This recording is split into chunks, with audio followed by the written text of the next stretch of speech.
Are you tired of all the soft podcasts out there? Just sitting around playing video games? Do you wish that your podcasters carried around trimmers to stick somebody with, maybe a razor to cut somebody with? Back when podcasters were men? Well, you've come to the right place. What's up, you guys? Sean Ross Sapp. It is January 22nd. And we are here to, I don't know, not play games, Sean. We're here to fight. We're here to get into some illegal stuff. You know, we're here to be men, not look pretty. We do look pretty, but we're not here to look pretty. We're here to be men, Sean Ross Sapp. Well, you don't sound pretty. You sound like you're getting through your webcam mic. Tap your mic real quick. Tap it. Okay, never mind. You just need to bring your mic closer. What are you talking about? We look like we're about to go beat up some Crips right now. Yeah, Why do we match right now? Jeremy is just a huge fan of me playing RBI baseball and picking the 1990 Cincinnati Reds, which I did in honor of our good friend Hannah sending me a vintage sweater. But you know what? We got yeah. We're here to be crusty. We are just crusty. Oh my gosh, guys. Crusty middle-aged men. Yes. Leave us a thumbs up. Please subscribe. Tap the bell for notifications. We have just a plethora of things. I have a Royal Rumble feature that dropped Monday. We had the Listen Your Boy 200. And I'm just saying, if you guys missed that intro, it was real good. In fact, you know what? I'm going to pull up that intro. I'm so proud of this intro, Jeremy, that I just have to show all the people. I have to show everybody here. You don't have to. I do. And I'm just killing time right now because I'm waiting for it to load up. But look at this. Just watch. Just watch. It's the list in your boy at Fightful.com. With Jimmy Van and Sean Ross Sapp. They're on fire. Boom shakalaka. 200 strong. God damn, I'm good. Leave a super chat. That'll get your question or statement read on the air. What's that? It's the score of the hockey game, Sean. I'm trolling Joel Pearl. Aaron Entertainment says, R.I.P. Hank Aaron. Yes, rest in peace, Hank Aaron, the true home run king in my estimation. Became the home run king without ever striking out more than 97 times. Now, Barry Bonds also didn't strike out very much, but still, like, geez, man, this guy, and not only that, all the stuff that he overcame and went through, white racist people would physically sit down and write hate mail to this guy because he was so good, Jeremy, and he had to overcome that. And other things. And he had a bit of an impression on WCW. He appeared at multiple WCW events. He was a Turner executive. He presented, I think, a Battle Bowl ring to Sting or congratulated him and basically got Bill Watts fired. Yeah, he got Bill Watts out of here. Yes, R.I.P. Hank Aaron. I mean, before my time, but obviously knew his impact growing up watching baseball. My grandma was a big Braves fan, so she would tell me stories about Hank Aaron and how she would watch him. And so actually, we'll go to that one in a minute. Hannah M says, "I don't like my men crusty." That's not the That's rumor. A lie. That is a lie. You even send me crusty old shirts. When sweatshirts were men. The funny thing is, like, if my wife and I are watching like some show based in the 80s and you see one of those really stout looking pickup trucks, I'll say something like, when trucks were men. So I love that I can say it now and a lot of people will understand the joke.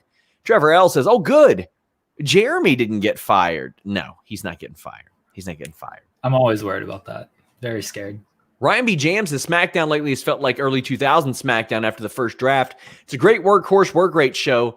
Can Denise lift SRF like Bianca?" I think Denise would be the first one to tell you that she cannot. Yeah, I don't think she can. Denise is not a big fan of physical activity. As She's far not. As I know. I'm a good $195, 200, and a good 6 feet tall. I don't think she can lift me up, but we'll see. Matt J. Hendricks said, when did Nakamura declare his entry into the Rumble? Whenever they said he did. He was on the graphic. Yeah. They just put him on the graphic. And so he was in. That's how he declared. Oh man, this was still a fun show. There was some stuff that didn't make sense to me, but here's the thing. Most WWE shows, what I do is I consolidate the segments. Like if there's an opening promo that goes to the main event, I'll consolidate it because it just runs together. That is not the case tonight. Roman Reigns cut one of my favorite promos that he has ever done tonight. This was incredible. And 31 Names Deegan said, hey, Sean, did you hear about Roman's shoulder and back injury? I heard he got it from carrying this company on his goddamn back. Well, it certainly wasn't that puss Adam Pearce, Jeremy. Adam Pearce marking out over this. It was a puss and a bitch, Adam Pearce over here. Do we have to update the injury report? I mean, Roman, he seemed pretty banged up. Oh my God. He seemed pretty banged up. We got to add Paul Heyman to that now. Yeah. Also, Adam Pearce. Okay. Minor, stupid complaint, but he wrestled tonight. Why couldn't he wrestle tonight? How is he clear tonight, but not at the Rumble? It's a trick knee, Sean. Sometimes it goes in, sometimes it goes out. Last week, it wasn't feeling too well. Wasn't sure he's going to get cleared. So he couldn't sign the contract. Now the contract signed. Is feeling a little bit better this week. So I get it. You never know with knees. They can hurt on and off. Well, this Roman Reigns promo was incredible. Very good. This was so good. He said that he only took his time off because it was a concern to his health. And he's like, Adam, you complain about how beat up you are. He's like, I do this all the time. I was doing it for 5 days a week. And I don't bitch about my body hurting. Whoo, boy. It's got to be cathartic for this guy, Jeremy. It's got to be. Because everybody's the hero of their own story. And he's got to also know that he was booked like dog shit for years. Yeah. Yeah. I felt like he was venting some frustrations here through his promo, and it worked. It worked perfectly for his character, but it definitely felt like some real life frustrations on how he was being used and kind of run into the ground and not getting the respect he deserved at the time. While he did it, I mean, that man never complained about any of this stuff. Any interview you listen to with him, like he just took it all, and he's like, people are gonna have opinions and stuff. I get it. Like he was straight company man and didn't take days off. And so for him to come out here and say this stuff, he was a lot of conviction in those words from him tonight. And Heyman laughs about Reigns going at Pearce, and Reigns had said card subject to changes for losers. And Pearce ends up getting challenged to a match by Paul Heyman because Reigns is like, no. This reflects poorly on me if he disrespects you. I love it. I love it. And then backstage, Heyman's like, oh, brilliant. And he's like, no, you're doing this. But it's to swerve Adam Pearce, which we'll see later. This is some of the just most incredible work. And when you get 3 segments a night, at least out of this, it's hard for me to leave SmackDown and be like, that was a bad show. If I get 3 just unforgettable segments like this. They've done such a great job with this Reigns stuff. I mean, I'm sure we'll get to it later, but like the Kevin Owens promo from his car as well, like that was amazing.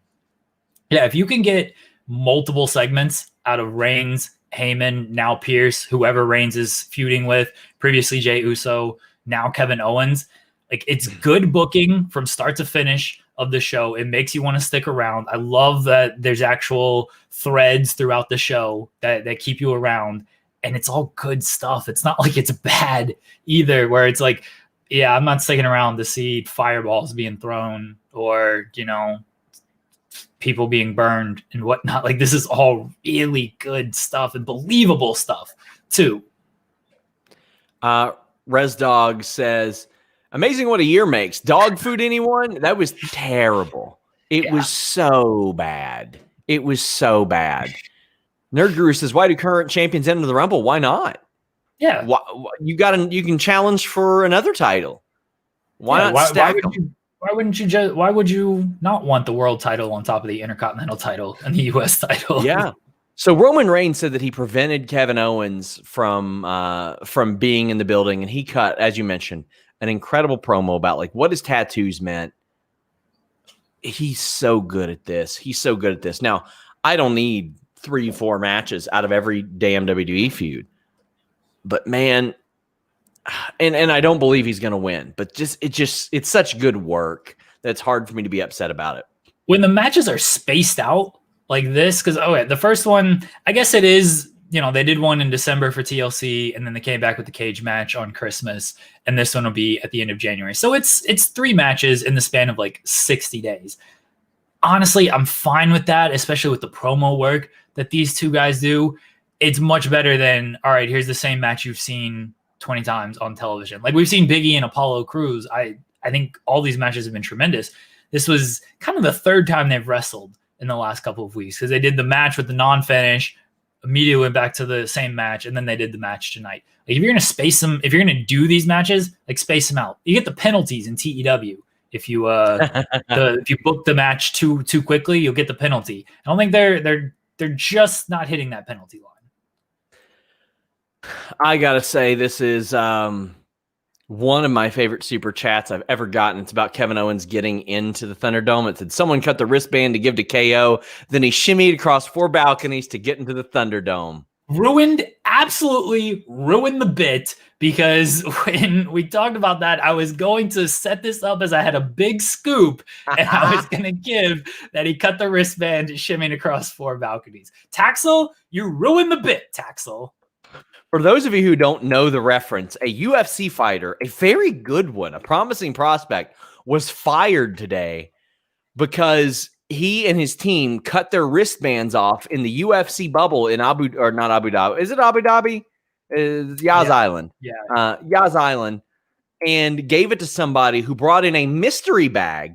He breached security and shimmied across 4 balconies to bring in something that is like in the bag. Now, the question that we have is, what in the world's in that bag, Jeremy? What's he got in that bag? What's he got in the bag?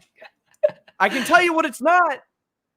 It's not a can of whoop ass, because the UFC did a good ass job of just eyeing him, spying him, and then they got him the fuck up out their business. Dana said it was like clothes or something. He said it was like a bag of clothes. Like what? Laundry. What are we doing? He got fired. And you know what? For all the criticism we give Dana White, and let me tell you, he deserves all of it. All of it. They handled that situation perfectly. Sean, is he watching? Is Dana White watching you this weekend? You got your house tapped? I think he's got fucking illegal. By the way, guys, we got a little programming note. We are doing a main card watch along for UFC 257. I'll be popping in. Jeremy can pop in. Anybody can really pop in. But we're going to simulcast it. Hopefully YouTube doesn't shut it down, but we're doing it on this channel and Fightful MMA. This one obviously has a bigger reach. We get more super chats that way. And I'm trying to encourage more people to subscribe to Fightful MMA and send super chats over there as well. So we'll be on both of them, and hope you guys will tune in. I will never miss like a Conor McGregor fight night. Like I know I talk a lot about not covering MMA anymore. Mike Tyson fight nights, even when he's 50 something, I'm going to be here. The UFC card or the UFC slate anymore is looking pretty good. So, oh man, we should get back to talking about wrestling now. Hannah says, can't miss the show this week since you all buried me last time I didn't watch. I don't remember that. I have no idea what she's talking about. I no idea what she's talking about. It was about Adam. Okay, it was about somebody's office, and I'd say, yeah. I didn't think we were talking. I didn't know we were talking about her. I thought we were just, bantering. Yeah, it was. I knew a person that might want to find out. We were just bantering. That's all. Cyclops says, who's running SmackDown and how is Raw so terrible? Vince has less to do with SmackDown than he does. You know who's running SmackDown, Sean, is myself and Joseph, because this was a show straight out of Booty Pro Wrestling right here. They booked the exact segments we booked earlier today. Ron Patel says, Ron basketball. Patel says, with NBC Sports Network ending, will NXT be on the WWE Network? No. USA's happier than a pig in shit over the numbers that NXT gets. But if I were USA Network, I'd be saying, listen, guys, it's time to stop your little vanity feud that you're doing here. Move on to Thursdays.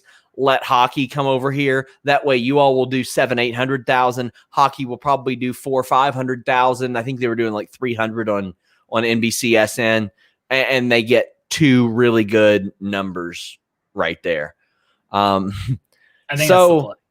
Yeah, I mean, they have brought this idea up to WWE in the past about switching. So, well, I was telling you, a non-hockey fan, that like Wednesday night it's Wednesday night rivalry night for hockey on NBC Sports Network. Like they always have a doubleheader every Wednesday. So if that gets moved to USA Network, they got to figure something out there. So I feel like it makes sense to just move NXT, increase the viewership there. And I mean, I don't know how much hockey is going to cut into the AEW audience. Probably not a lot, but and no disrespect to NXT, but rivalry night, I think, would play a little bit better than Dexter Lumis versus Austin Theory. All due respect to those gentlemen. Okay, so I liked Charlotte Flair and Asuka versus the Riot Squad. Liked the match. Okay. It was completely overshadowed by a lack of sense. It made no sense whatsoever for this not to be a title match. It was flat out stupid. It was so stupid. And I swear, I thought when Billie Kay was back there, after she cost them the match, I thought she was going to say, I've talked to Sonya and I've gotten you all a title match. Did you think the same thing? Yeah, I thought that's exactly where it was going. Ooh, boy. Oh, boy. I would have been mad. I would have been so mad. It was why I need sarcastic Jeremy. I need to inject a lethal dose of poison. I need sarcastic Jeremy to give me a reason why this wasn't a title match. Well, they didn't earn it, Sean. Who did they beat? They beat Billie Kay and Tamina. How many matches have they won as a team? Billie Kay and Natalya, how many matches have they won as a team? And then Natalya and Tamina, how many matches have they won as a team? So, okay, they went 3-0, big deal. But look at their competition, Sean. Look at their competition. They didn't beat anybody of consequence. So to earn a title match, they needed to beat the champions, and they didn't do it. And so they're clearly not worthy of getting a title match. Let me tell you, oh man, you got Tamina and Natalya watching on the screen, and I'm like, for what? For what? They've lost combined. They both lost with Billie Kay, and they both lost together to this team. This should have been a championship match. It would have led more credibility to Riot Squad being so upset and, quite frankly, really shitty to Billie Kay. They've done a good job building sympathy on her. They're both in the Royal Rumble. The match was good, but as Rob Reed says, that women's tag match stunk of, we forgot the women's tag champs can be on both shows. Well, no, it didn't. It stunk of, we forgot that a while back, but I mean, they're there, and I'm glad they're there. And I'm glad they're there, Jeremy, because they're allowed to be there. So, cool. But this should have been a title match. There was no sense in it not. I mean, I agree it should have, but this is what I'm just glad it just wasn't dropped, because that's what I thought was going to happen. I figured they were just going to drop this whole thing and not even get them a match. At least they got a match out of this. They lost, but at least they got a match. It was nice to see the women's tag team champions act like women's tag team champions, where on Raw, Charlotte is worried about her dad and Lacey Evans, and Asuka is messing around with Alexa Bliss. Was that even mentioned on this show? It's like a completely different universe. I don't think so.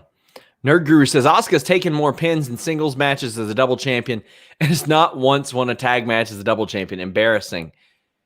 They don't book champions well. I don't think they know how to book champions, and it's abundantly clear. Roman Reigns, he's booked well. Drew McIntyre was until they had him beat a guy 2 or 3 times, then had him lose like the 4th time. So that doesn't really hold a lot of water either. Ryan B. James says, I have a feeling that Asuka will be in the Rumble as she has no match at all for the pay-per-view.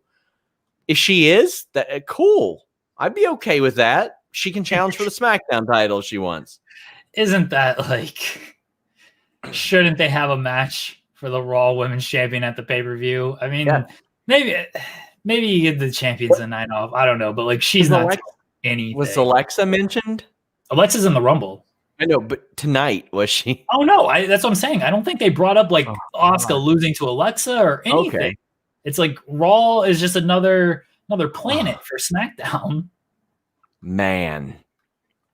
So the Nerd Guru says the Way and Ciampa and Thatcher 1 and 2, 5 to 9. Why is Thatcher and Ciampa on 205? Because was it Ashante, Adonis, and Desmond Troy? I think that's his name.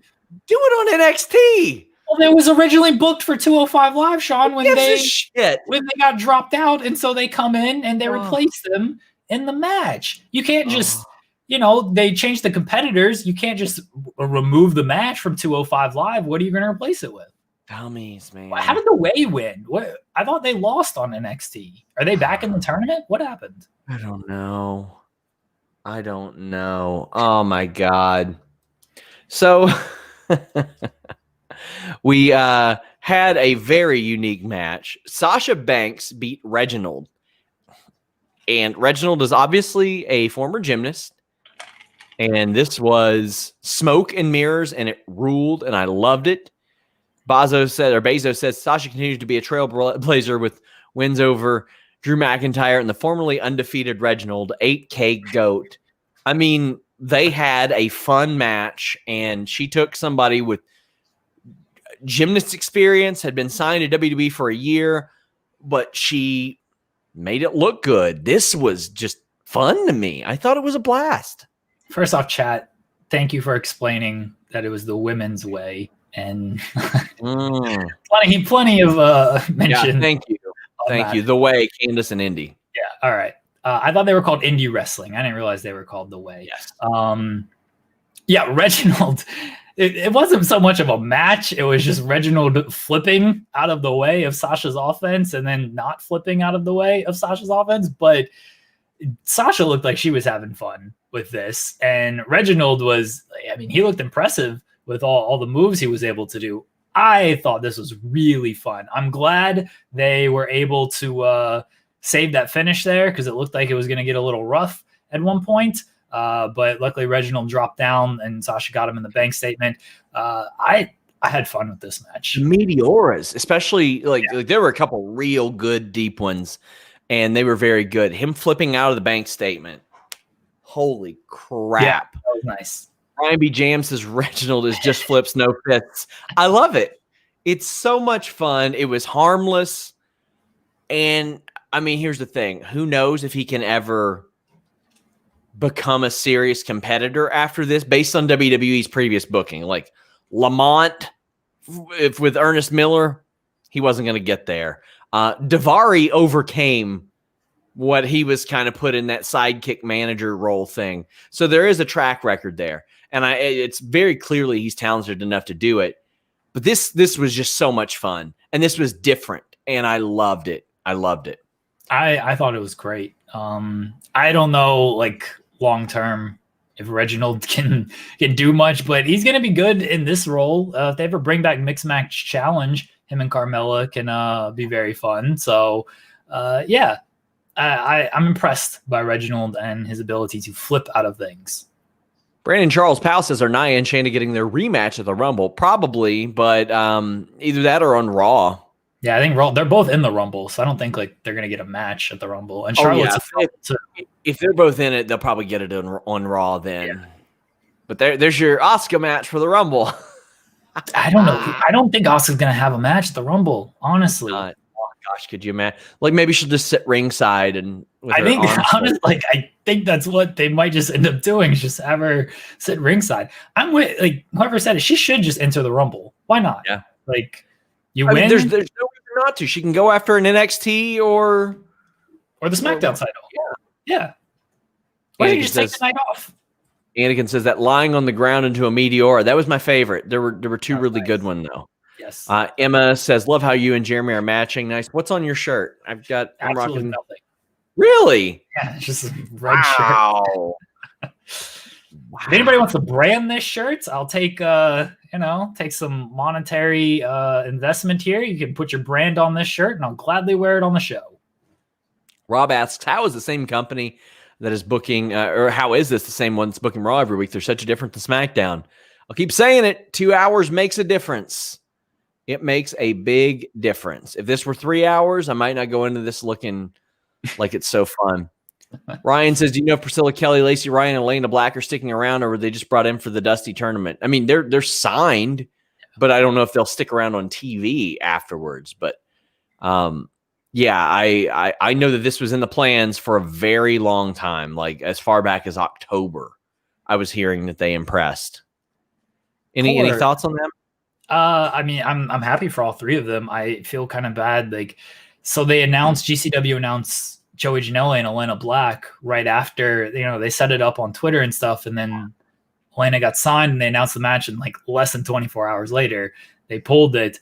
And I didn't if you're WWE, I guess one excuse could be, all right, pandemic, we don't want our talent traveling and stuff. Y'all have already handled that pretty poorly. That's not much of a great excuse. Why not just let her do the match and build some goodwill with the indie fans and stuff? I just don't get it. I think they should just let her done the match. Well, we got an obstacle course. Anakin says the obstacle looks amazing. Give Bailey anything and she'll knock it out of the park. She can turn anything to gold. And 32 Names Deegan says, goddamn, Bianca can bench press me into the sun, and I thank her for it. Well, thank you for that. Okay. As fun as it was, I don't think they needed to make Bailey look like a slacker, because the reality is, even with the handicap on there, Bianca's going to win that. They could have just done that, and Bailey could have just done it as normal, and it would have been fine. And she was confident, though. She was like, I'm just going to coast through this. And even, I think that was the point, is I can coast through this and beat you at your best. That's how confident I am. I could buy that. Well, after, Bailey lollygagged through, she changed some things. She brought out hurdles for Bianca. Now, my wife was up here, and her eyes were glued to this. She was like, I'm ready to see this. The switch to Otis was brilliant. Yeah. It was great. It was so awesome. They'll use that in her documentary footage whenever it happens. And I think that actually airs this Sunday, so I don't know if they'll be able to edit do another one. She'll have plenty more. And then she blew past Bailey and dunked on her. Explain why you didn't take her in your NBA 2K fantasy draft on Twitch. She wasn't available. I would have definitely taken Creator. Bianca. I mean, could have. I'd have definitely taken. Bailey. Ball. What's that? Bianca, just rename Ball Bianca Belair, and we're good to go. Same height, everything. Bailey, I don't think is missing that layup. That was the most unrealistic part of this. Bailey actually plays basketball and stuff. She would have easily made that layup. Bianca, she's tremendous. The deadlift on Otis, carrying him at the fireman's carry, God, that very strong, powerful woman. I love the basketball segment, obviously. Bailey, somebody's got to teach her defense. I will say that. Someone's got to teach her the reach right there. Bianca total baiting her. I think Bailey could play with the Nets with that defensive effort. They're giving up 125 to the Cavs tonight, so I think she could definitely play with the Nets. I have an almost street fight story in relation to basketball where a convict almost fought me, former convict, almost fought me because I locked him down on defense. And let me tell you, Jeremy, I'm not great at basketball. Angelo's a former convict? I'm not great at basketball, so it was very embarrassing for him, to the point to where he wanted to fight me inside of a church. I should have one of the other people that he tried to fight the next week as well. But Xanthius says, can't wait for Bailey and Bianca to have that axe throwing contest. I'm for it. They were so bad. They made Viking Raiders and Street Profits so unlikable. Yeah. And I don't think that will happen here because one of these people is supposed to be unlikable. Yeah, they have an actual heel in these segments, whereas Street Profits and Viking Raiders, like they were trying to both portray both teams as like baby faces and spirit of competition and stuff. And it came across very, very poor. But Bayley is tremendous in these segments. And Bianca, I mean, you can give her a lot of things and she's going to make it work. You give her anything athletic base and she's going to knock it out of the park like she did here. I thought this was fantastic. I love Bayley. Bianca checked the ball. Bayley was just checking it back. All right. It's Bianca's fault. She thought it was good to go. So she checked the ball back and it didn't end well for Bianca. I think that was a foul, maybe a flagrant. Maybe got teed up on that one. We'll see if she gets that one rescinded after the league reviews. Let's move on. Nerd Guru says, if Bianca doesn't win the Rumble, there's a problem. I don't see anyone else primed to win it now, but knowing WWE, they'll have Bayley chuck her out. That sounds like, that sounds like WWE though. It really does. Reminder, guys, leave a thumbs up, donate to Super Chat. That stuff really helps out. And of course, subscribe to FightfulSelect.com. Quite frankly, we're breaking more news than anybody else in wrestling. Just the reality of the situation. Sure. We are. I'm very confident in the work that we do there. We have a half a dozen shows there every week. I'm going to drop a figure haul video tomorrow. I filmed quite a few of them and have them ready to go. And we got lots of cool stuff coming. Also, twitch.tv/Fightful Gaming. We might be changing that handle soon. Jimmy wants it to be less gaming, but we can't get Fightful. Somebody else got it or something. So we're going to try to do something. But for now, twitch.tv/Fightful Gaming. Fightful Jeremy. Just give it. Oh, yeah. I see people complaining about the Corbin thing. Like Ed Call says, how does Corbin have such a protected finisher? And we had a super chat where Nerd Guru said, most everything on the show is good, minus the random Mysterio Corbin thing and definitely the women's tag stuff. Please go off on that trash booking. Well, I mean, I did on that. I liked the Mysterio Corbin thing. Dominic's out there, hasn't had a match since November, hasn't had a singles match since September, has not wrestled on SmackDown since he got drafted. And he got beat by a better, more experienced guy with his finish. How does he have a protected finish? Because he gives a shit. That's why. Respect to Baron Corbin. Why are we complaining about protected finishes here? Like, isn't that something that we should just have across the board? Like, I don't need people kicking out of finishes every single week. I'm glad his finish is protected. That should happen more often with more wrestlers.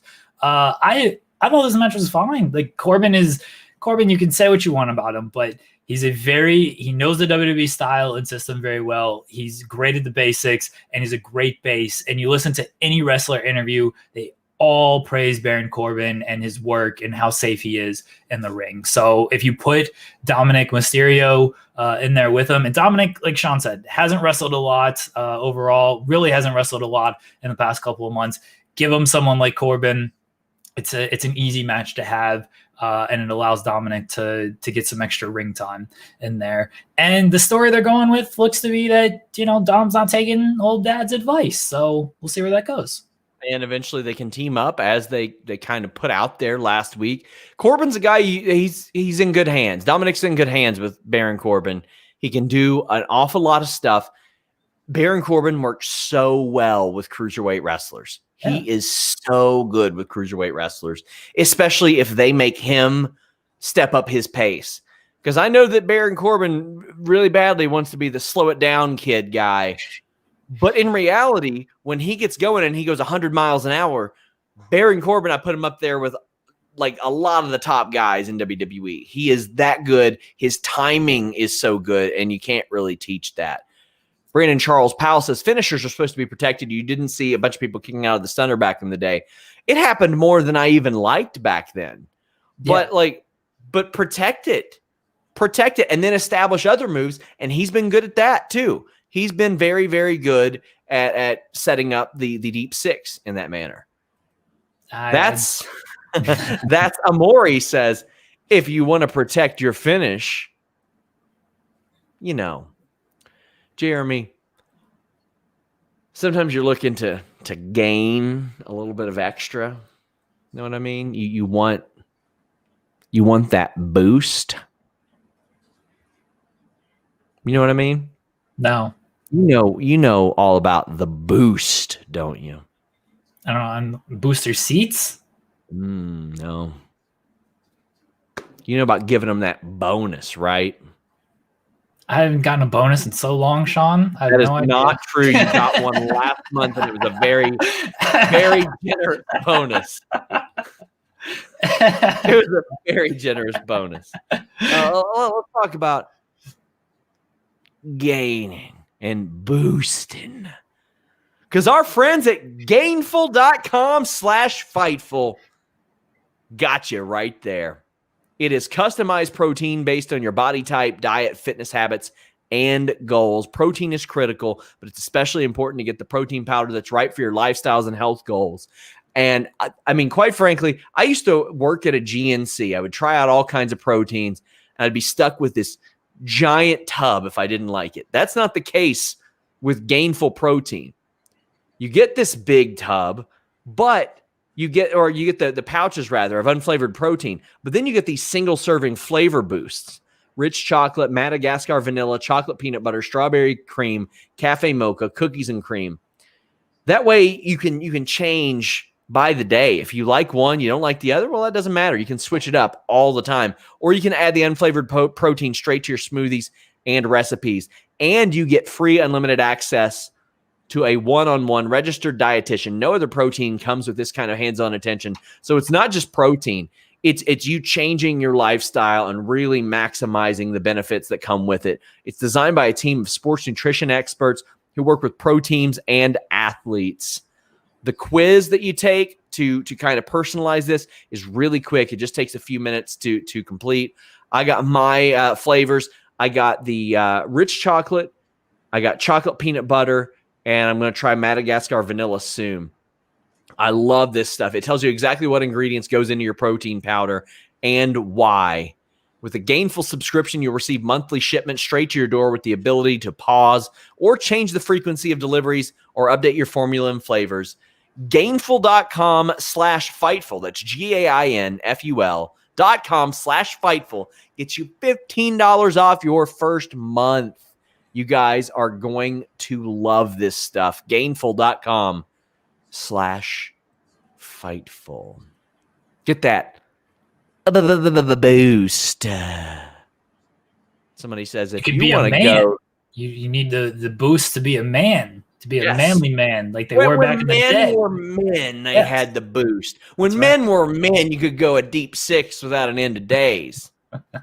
Ray Callahan says McAfee and Corbin against Adam Cole and Corey Taylor. Brawford. That sounds terrible, my friend. Sounds horrible. Cyclops asks what happened to Murphy and Aaliyah. I'm going to ask. I have not asked yet, but I'm going to. Honeymoon still. It's a long honeymoon, man. Yeah. Backstage, Street Profits bring Sonya a congratulatory fruit basket, and they want their rematch, Jeremy. These stopped in 2018. No, they didn't. Yes. They happen all the time still. Yes. But people didn't come out and say, I want my rematch. Because they went away. Yes, they do happen. But I thought Sonya saved it. She was like, hey, listen, you guys held the title for like 300 days. Of course you're going to get a rematch. But you're hurt. Let's let some other teams build up. Maybe the Mysterios. Maybe Otis and Gable. Maybe not Murphy. Cutler and Blake. You got some teams there. Nakamura and Cesaro. They sure let other teams shine tonight. Right. They really built some other teams here. I mean, Street Profits, they were long reigning champions, and they beat the Dirty Dogs like 5 out of 6 times until that 6th time where the Dirty Dogs dirtied them up. The Dirty Dogs. Jesus Christ. Ziggler was like the Dirty Dogs, man. I know. I liked Sonya's save on this a lot. I thought it worked really, really well. Well, Sami Zayn barricaded or chained himself to the barricade and then interrupted Big E versus Apollo Crews. This was hard hitting and stuff like that, but Zayn runs in. if this gets us a triple threat out of them, I'm cool with that. I'm fine with that. I like the match was good for what it was. And yeah, if it's going to be a triple threat, I didn't actually think that they needed, they didn't need to really like do this match because we just saw it. But if it gets to a triple threat, Sami Zayn, tremendous, just tremendous with his signs, the looks on his face, tremendous professional wrestler, Sami Zayn. There wasn't a lot here. Stephen McCarthy says Cruz to win the IC title and Big E to win the Rumble. I'd give up on that dream, guys. I don't think Big E's winning this year. When they put the IC title on him, it was almost like an anchor for that. Like it wasn't happening after that. I don't think he should lose the IC title either. No. So, no, don't do Anakin that. says Street Profits wanted their rematch, not their contractually obligated rematch. Anakin, I love you. Don't insult my intelligence. You know that's bullshit. Man has a point. Man has a point, Sean. He does not. He does not because I want my rematch. I want our rematch has always been the same thing. They feel they feel they are owed this rematch. Trevor L says Jason Jordan coming back to team with Gable again. I can hope, but I think that I think initially Jason Jordan in a tag team would be good. I kind of wouldn't hate to see them reunite the Seth Rollins thing. That was so good. It was so good. Yeah, I don't know about that. I wouldn't. Well, they did lose the titles. They didn't get them stripped, did they? No, I think they lost them. Okay, maybe not so much. I thought they vacated those. So yeah, I'd be more than okay with Gable because you would have to get his legs underneath him, so to speak. But I think that Jason Jordan can stand on his own as well. All due respect to Chad Gable. I think Gable can stand on his own too. Yes. Yes. He was a part of that obstacle course too, by the way. Daniel Bryan comes out excited for the Rumble and says he's never won one and he wants to. But Cesaro touts beating Bryan and winning the Andre, and Bryan wants to fight. And Cesaro just says, how about no? Which is a super dated reference, but it popped me because it was Cesaro. They were doing Austin Powers jokes on Uno this week. So the fact that Cesaro would go with an Austin Powers reference on SmackDown made all the sense in the world. Cesaro loves just dropping those Uno references on SmackDown, and bless the man for it. You just know that one day, like, we're going to get a fourth Austin Powers, and it's going to suck real bad. Like, they were past the expiration date on the third one, and the fourth one, it ain't going to be good. Yeah. It ain't going to be good. Ziggler accepts Cesaro's open challenge, and Cesaro kicks out of a zigzag and wins with the neutralizer. They are heating him up for the Royal Rumble and making me think that they give a shit about him. It's working a little bit because people don't win 2 matches in a row on accident in WWE, Jeremy. If somebody wins 2 matches in a row, they got plans. I hope they have plans for Cesaro. How long have we been saying do something with Cesaro, actually get behind this man and let him shine? So it'd be great if they do have plans for him. I'm not fully sold on it until I actually see something more substantial. It just feels like we're going to kind of use Cesaro as a red herring for the Rumble. And then after the Rumble, maybe he'll be on television once every 4 weeks. Reminder, guys, get in those super chats. I was happy to see Cesaro win. Clean as a sheet. Keep on doing this. Brian on commentary is always very good because he's going to put everything over and make everything feel important too. Jake says, nice if Alexa to lend off her gloves. Evan Wright says, Joe and I want Claudio Indy run bad praying. Yeah, I mean, he could go out there and he could have killer matches. He could be, I want to see like him and Cesaro or him and, yeah, of course. I would love to see Cesaro versus Cesaro. I would. But him and Big E in like, oh yeah. Oh God, man, just a big one. Cyclops says, SmackDown has such a killer mid-card unlike Raw. Raw would if they treated it appropriately. You got 3 hours and you put nothing with stakes on the show. Tell me how that works out. Tell me because it's bad. It's horrible. I don't know how you watch that show every week. It ain't easy. And here's my line of thinking. It's like, man, Raw does the numbers, so I got to be on that post show. And I'm like, my goddamn, what am I going to do if they move NXT to Thursday? I'm like, do a show I ain't doing a show every single week. You know, Tuesdays are the night that we, in theory, take off, and then we can't anymore because things happen on Impact. Thursday is the night that I take off. Thursday is the one night we take off. And you even said this week, you're like, stuff's happening on Impact. Should I review it? Should I review Impact? And it's like, no, because then I'll have to every single week. Tune into The Weekender on FightfulSelect.com where Steven Jensen does it. Reality of the situation is we're probably going to end up having Steven Jensen doing reviews of that stuff if we're able to. But Brandon Charles Powell says, automatic rematches, wild card, fans running the show. Murphy and Aaliyah, all temporary. Evan Wright says, whatever happened to Tucker? Is he AEW Dark bound? I think before the next 3 years are over, we see him on AEW Dark, and he's probably tearing it up on there too. Mm. He's not bad. Yeah, honestly, I would not know because I haven't seen him wrestle that much. I can't remember the last time this man actually wrestled the match. He probably is without the constraints and stuff. I have not seen enough of him.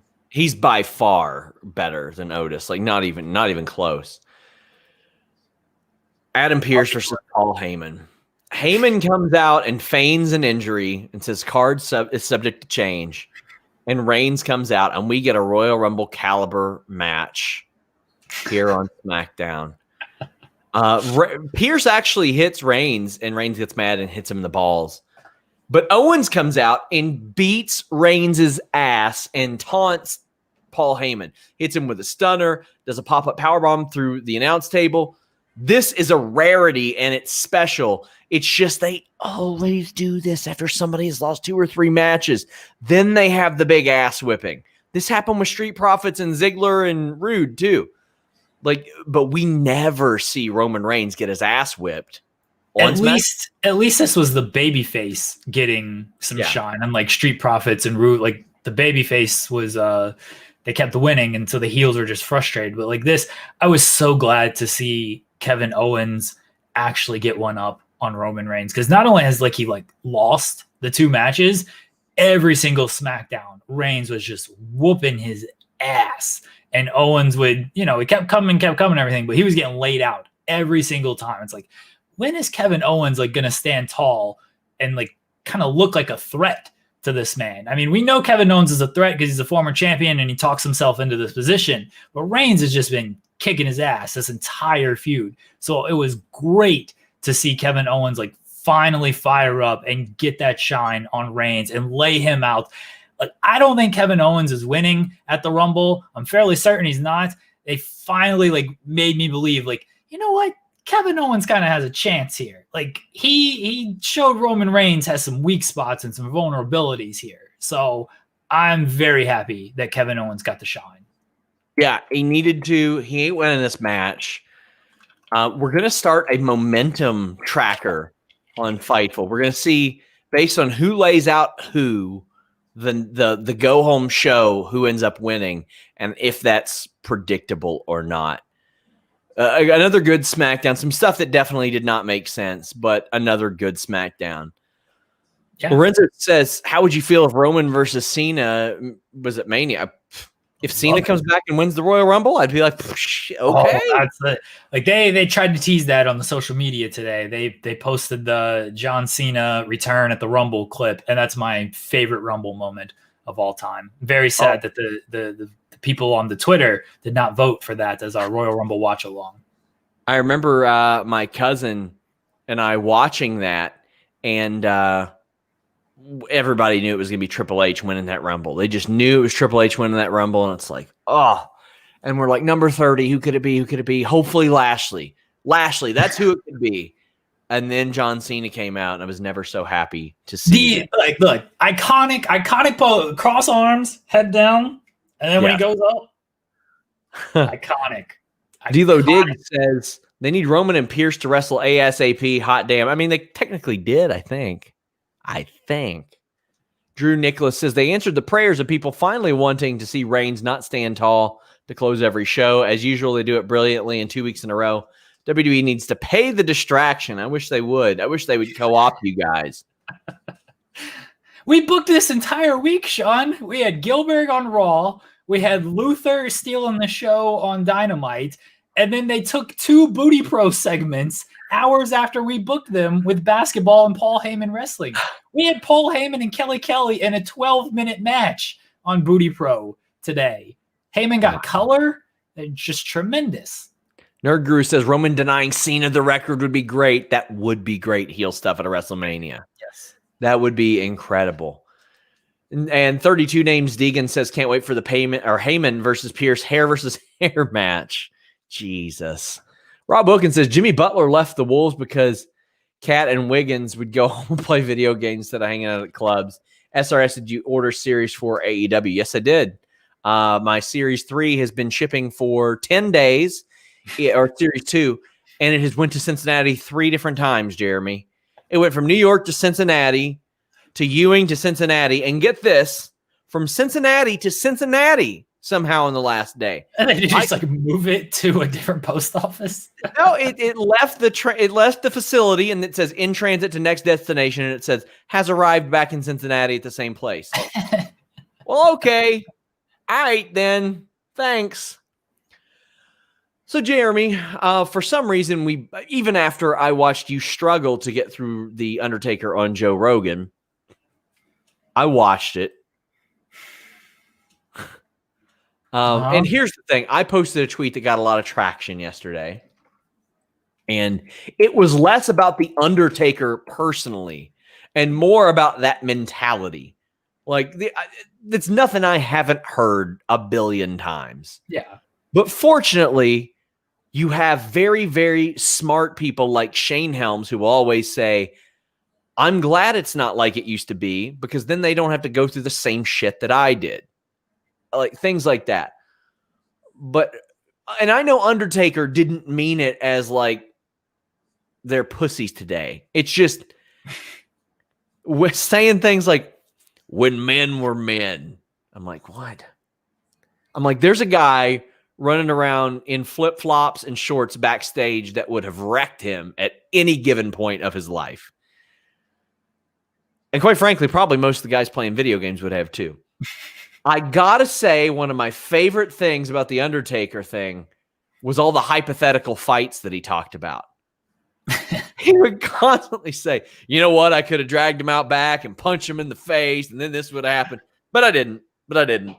And like, he'd be like, Joe, we're fighters. You know how it is. Like one of those. And it happened like 2 or 3 times. We could have fought. But, I didn't though.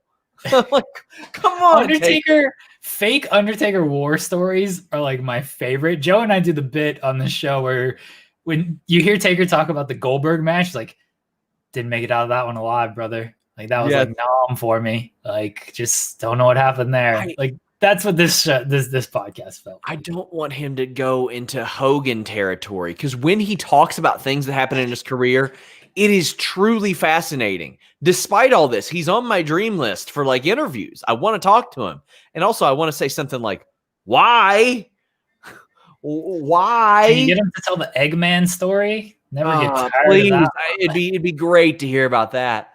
Great to hear about that. I want to hear about how he was pitched on Undertaker versus Undertaker. Like, I loved hearing the story recently about the mask. And he did say, like, well, I was told, I just happened to stop by the hospital. Just happened to swing by the hospital with a broken orbital. Wrestled on it, and they told me, you'd lose your eyesight. I'm like, he's a worker. I mean, let's be honest. This man is charging $1,000 for cameos to put on his eyeliner and his hat and being like all elite Scooby-Doo, happy birthday. Like, the man is a worker. And the more interviews he does, like, the more he's just going to keep working. I listened to this interview. I was upset that I listened to all of this interview and I couldn't listen to it on 1.5 speed because Spotify hates me. And I thought it was very dull. I didn't think Undertaker said really anything all that interesting. Talked about his injuries and the old school mentality that we've heard a million times for years. And like Taker said it before in other interviews. He just used different verbiage for this one. Just, it was so dull. Just so dull. Bold of him to say, All these pussies today are using Ulta eyeliner. I used L'Oreal Paris when men were men. It's just I want him to be the WWE will get their money's worth out of him off of documentaries and stuff like that. It's just I don't want him to get into Hogan. Well, I didn't know if I was going to win against Andre until I was in there, brother. He was 700 pounds, brother. Oh, that's why, racism aside, Hogan was never on my dream interview list. Undertaker can definitely, like you said, like there's so many stories you can ask him about, and it's just a matter of how truthful is he going to be. And like I think when he first started to do them, there's a lot of truth in these interviews, and then the more he's done them, he realizes he can just stretch and make things up, and people are just gonna buy it because like, oh man, Undertaker's saying it, it's got to be true, and it's just. Yeah. Taker loves blue eyes, but silent. You know. Yeah. Very interesting. Evan Wright says, any idea who the mystery guy is for the Impact 8-man? I don't know. I think I do, but I won't spoil it here on the chat. Yeah, throw it up on Twitch or something like that. And Anakin JMT says, thoughts on Ben Carter saying he signed with WWE before appearing on AEW. He didn't say he signed with WWE before appearing on AEW. He said the offer was there before that. I don't believe it. There you go. Or else I probably didn't get that interview with him if that was the case, because I can tell you I didn't get Lacey Ryan's interview when there was an offer. I didn't get Alex Zane's interview, and quite frankly, not to toot my own horn, but if somebody ain't signed by WWE, if they don't have to go through a PR company, about 95% chance, yes, I'm getting that interview. Alex Zane lived 40 minutes from me. I like him a lot. We were going to go toy shopping at one point. Couldn't make it work. He signed. But I mean, hey, maybe that's not always the case. August Gray, Anthony Green. I hit him up and I said, I would like to interview you before I cannot interview you anymore. And we made it work. And I think the next week he had submitted his paperwork. Somebody asked if I'm going to interview Goldberg. I would. I mean, it's just because I don't like his work doesn't mean that I would interview him and be like a standoffish prick. I would interview him and I would say, what do you think about Matt Riddle? He's in the major leagues now. Can you ask him why he feels it's necessary to hit his head on a door before? Yeah, I would. Because I think that's ridiculous too. Back when doors were men. Goldberg's a man, dude. He goes in there. He's like, the only way to fire up isn't to mash buttons. Button mashing, that's not manly. Mashing your head against the door, that's manly, brother. Reminder, guys, we are live Saturday night for the main card of UFC 257. So please check us out. Please leave a thumbs up on this video, all that good stuff. Jeremy, tell people what you're up to. Twitch.tv/Fightful Gaming. Let's see. What are we doing? We did community night with Among Us last night. Much fun. If you like watching Among Us gameplay and that fun stuff, we did about 2 hours. Myself, Joel Pearl was there for some reason. Hannah was there. Shaq was there. So a lot of good people. Tempest was there. A lot of good people there. Today, Joseph and I booked Booty Pro Wrestling. Tomorrow, Joel Pearl and I are going to play. I think we're going to play the Warriors on PlayStation 2. Nice. So, yeah, we're going to play that. And then Sunday after football, so roughly around 9:30, 10 o'clock, we're going to do Royal Rumble 01 watch along. We're not going to watch the full pay-per-view. We are going to watch the Royal Rumble. So it'll be myself, Joseph will be there, Andrew Thompson will be there, and Rob Wilkins will be there. And I don't know, Sean, do you want to come hang out with us on a Sunday night? You're more than welcome. No. I love you guys. No, absolutely not. If it's super late, I might. Because it's like 10 o'clock. Well, okay, here's what's happened. I'm like, Thursday's off. And then what happens is my wife goes to bed around midnight. And I'm like, what the fuck am I supposed to do now?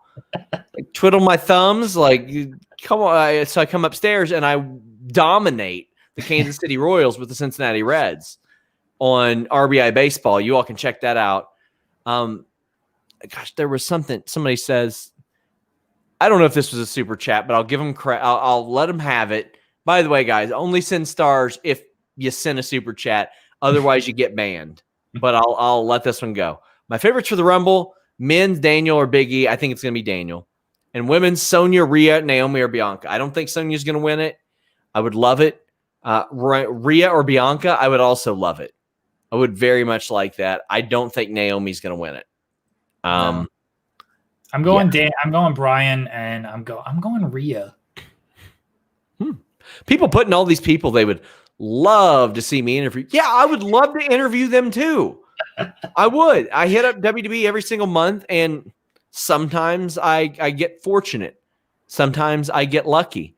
But guys, I had a Jake Christ interview that dropped today. He's a wonderful dude. I got 2 really, really good interviews dropping next week. Effie went in what I thought was one of my best interviews ever. He says, and I quote, Vince McMahon had 3 really good ideas in the 80s, and we've given him a pass for the last 30 years and surrounded him by the right people. You want to see this interview. He is a genius. Also, I interviewed Ricky Shane Page. This is a very rare interview. He does not do a lot of interviews. He does not do a lot of stuff outside of the scope of being one of the best heels on the independent circuit. And he goes in depth about that. And it is out of character. This is ahead of GCW's Fight Forever, which starts next week. Maybe we'll do some watch-alongs on that. Who knows? But Nerd Guru says, Taker, if playing video games is cool, consider me Miles Davis. Who's the guy that Miro had? Billy? Carlos's best friend. I don't remember his name. Carlos got shoot mad about it. Yeah. Carlos was heated when this man appeared on television. Oh, I loved it. Guys, thank you all so much. That Effie interview will be up early on Fightful Select this weekend. Until next time.